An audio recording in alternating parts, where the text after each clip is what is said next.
राजा भैरव सिंह एक प्रतापी राजा थे। उनके न्याय और सत्यता की चर्चा पूरे ब्रह्मांड में होती थी।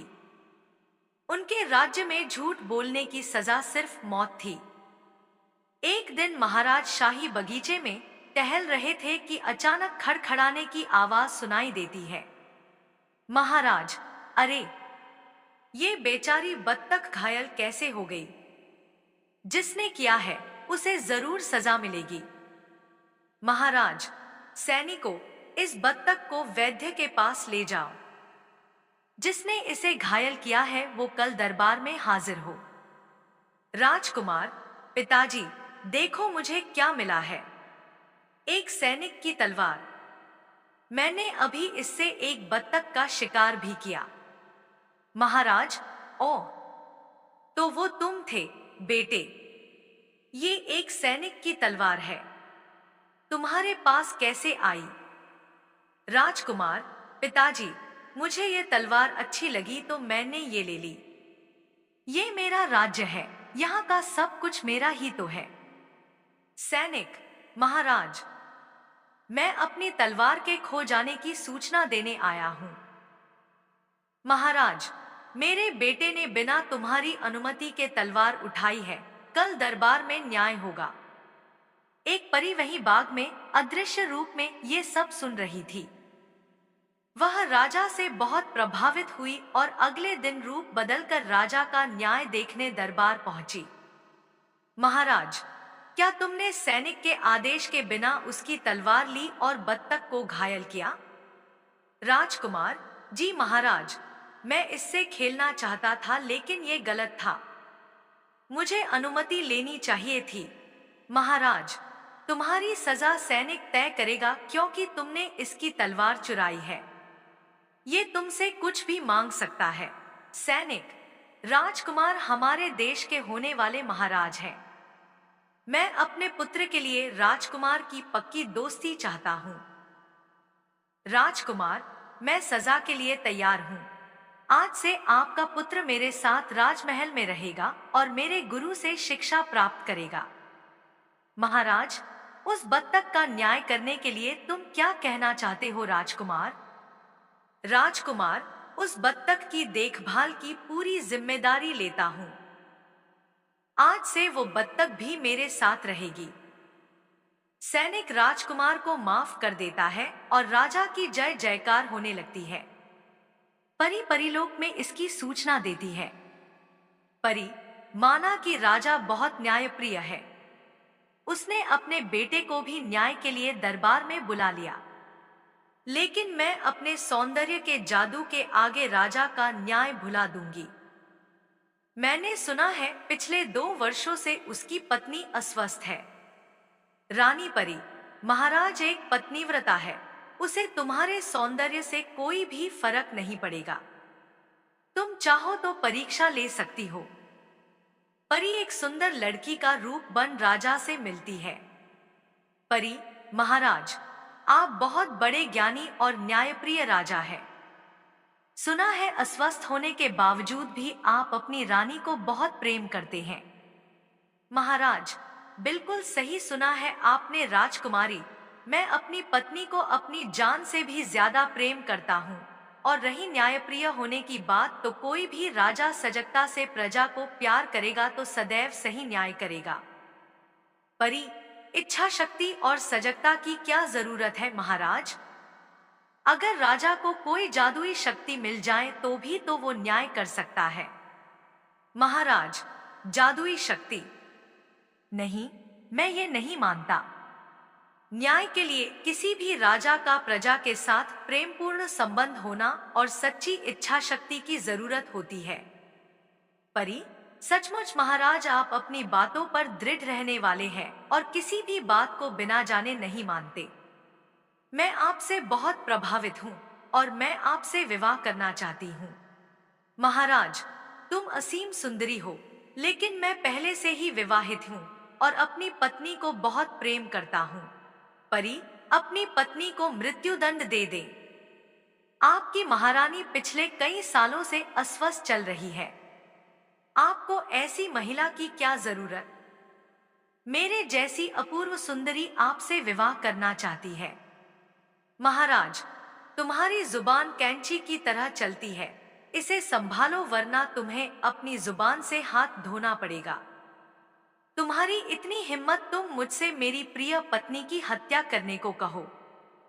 महाराज, सैनिकों, पकड़ लो इसे और कैद कर दो। राजा की बात सुनते ही परी गायब हो जाती है। परी, राजन, तुम मेरे रूप से तो नहीं हारे, पर हाँ, तुमने मेरी जुबान को कैंची कहा है ना। एक दिन मेरी कैंची से ही सही, मैं तुम्हारी अकड़ को खत्म कर दूंगी। कुछ दिन बाद राजा प्रजा का हाल जानने एक गांव से गुजर रहा था कि किसान की झोपड़ी में जोर जोर से रोने की आवाज आ रही थी। उसने झोपड़ी का दरवाजा खटखटाया।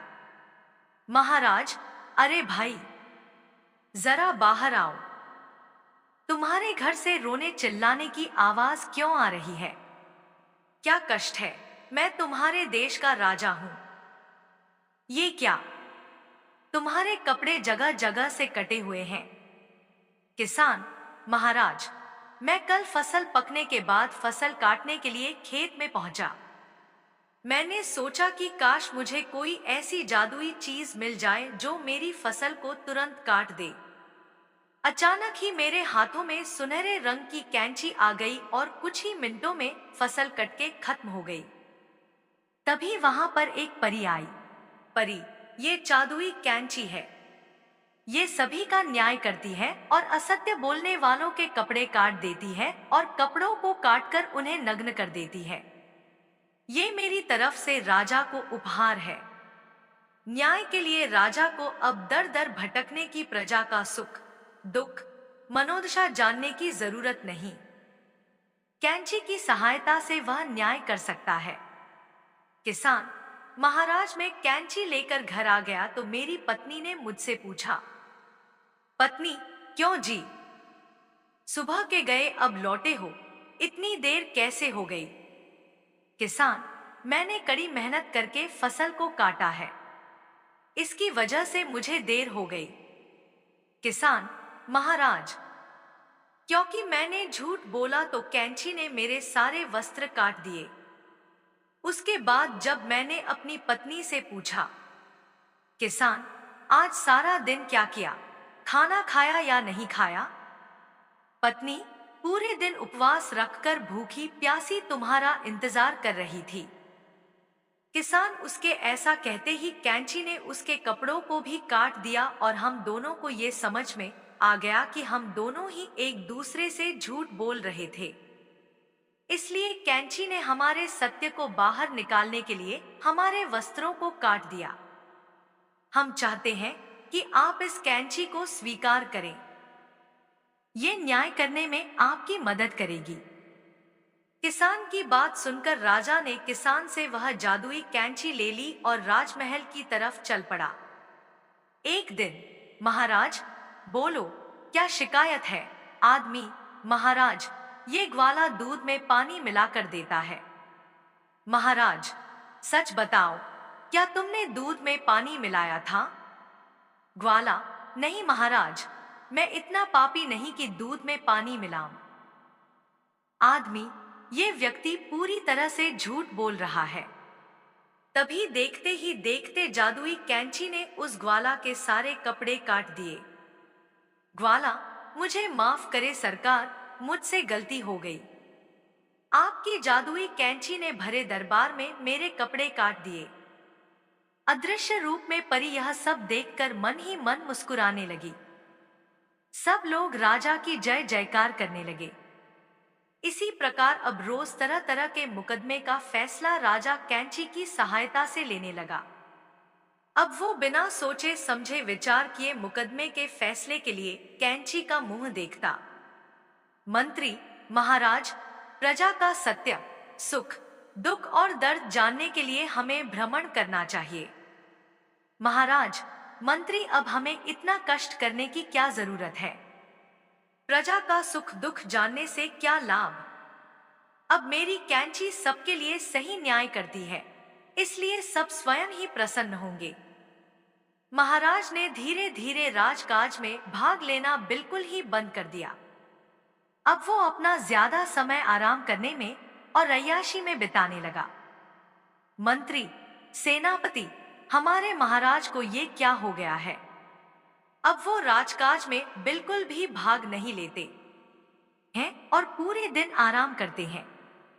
सेनापति, महामंत्री, दूसरे राजाओं को महाराज के आलस्य का पता चल गया है। वो हमारे राज्य पर युद्ध करने के लिए अपनी सेना को तैयार कर रहे हैं। हमें महाराज से बात करनी ही होगी।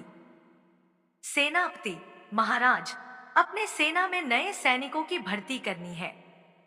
देश में कोई भी कर देने को तैयार नहीं है।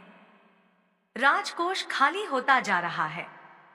महाराज, पड़ोसी देश के राजाओं को भी हमारे देश की हालत का पता चल गया है और वो युद्ध करने के लिए तैयारी कर रहे हैं। महाराज, मैं इतना बड़ा सत्यवादी और न्यायप्रिय राजा हूं। किसकी हिम्मत जो हम पर युद्ध करे? क्या तुम्हें पता नहीं, लोक परलोक हर जगह हमारे राज्य के न्याय का डंका बजा हुआ है। हमसे टकराने से तो देवता भी घबराते हैं।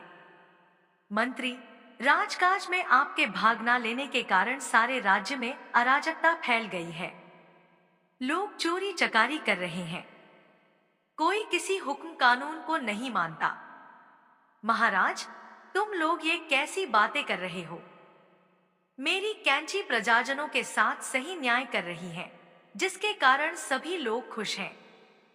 राज्य प्रगति कर रहा है। तुम लोग भी अपने अपने घरों में बैठकर शांति का जीवन व्यतीत करो। ऐसे ही राजा पूरी तरीके से घमंडी और आलसी हो गया। वह रात दिन आराम करता, फिर कैंची की सहायता से अपराधियों को सजा देता। परी, आज लेती हूं इसकी परीक्षा। देखो क्या आज भी ये सही न्याय कर पाएगा। परी, महाराज, आपकी जय हो। मैंने आपके न्याय का बड़ा बखान सुना है। कृपया मुझे न्याय दीजिए। आपके राज्य के जंगल में इस राक्षस ने मेरे पंखों को पकड़कर तोड़ने की कोशिश की और यहाँ तक कि मेरी जादुई छड़ी भी छीन ली। महाराज, मन में मुझे न्याय से नहीं, बुद्धि से काम लेना होगा। अगर कैंची ने राक्षस के खिलाफ फैसला दिया तो राक्षस हमें हमारे राज्य के साथ खत्म कर सकता है। अभ्यास न होने के कारण हमारे सैनिक भी आलसी हो गए हैं। महाराज, देखो परी, कल महल से बाहर मैदान में सभी लोगों के बीच तुम्हारा और राक्षस का फैसला होगा। परी, ठीक है राजन, मैं कल मैदान में जरूर उपस्थित हो जाऊंगी। परी, मन में आया बड़ा सत्यवादी। ये राक्षस मेरी ही माया है। अब इसकी सारी सच्चाई सबके सामने आ जाएगी। नीलम परी से टकराना आसान नहीं। राक्षस, सुनो राजन, यदि चाहते हो कि तुम्हारे राज्य में सब कुछ ठीक से चलता रहे तो कल के मुकदमे में मेरी जीत होनी चाहिए। महाराज, परी, राक्षस एक बड़ा ही बलवान और शक्तिशाली आदमी है। उसे भला तुम्हारे पंखों से क्या काम? और वो तो हर काम अपनी शक्ति से खुद ही कर सकता है, तो भला वो तुम्हारी जादुई छड़ी लेकर क्या करेगा? राक्षस, बिल्कुल सही और उचित राजन। महाराज, मेरा फैसला ये है कि राक्षस एक सच्चा व्यक्ति है और उसने किसी प्रकार का कोई अपराध नहीं किया। परी, ये अन्याय है। तुम्हें इसका दंड जरूर मिलेगा। परी, मन में मुस्कुराते हुए, मेरी कैंची तेरा न्याय कैसे करती है? महाराज, बचाओ बचाओ, सेनापति रक्षा करो हमारी। परी, राजन, ये कैंची कभी नहीं रुकेगी। तुम्हें अपने आलस और नासमझी का फल जरूर मिलेगा। ये कैंची मेरी ही माया है। आज के बाद आप या इस गांव का कोई भी इंसान पूरे कपड़े नहीं पहन पाएगा। महाराज, मुझसे बड़ी गलती हो गई, मुझे माफ करो। मुझे अपनी बुद्धि से न्याय करना चाहिए था। मेरी प्रजा को बचा लो। राक्षस, महाराज, मैं भी परी मां की ही माया हूं। परी माँ आपके सच और शक्ति की परीक्षा लेना चाहती थी। परी, ठीक है, लेकिन आज के बाद तुमने अगर कभी किसी के साथ गलत किया तो देख लेना, उसका दंड मैं स्वयं तुमको दूंगी।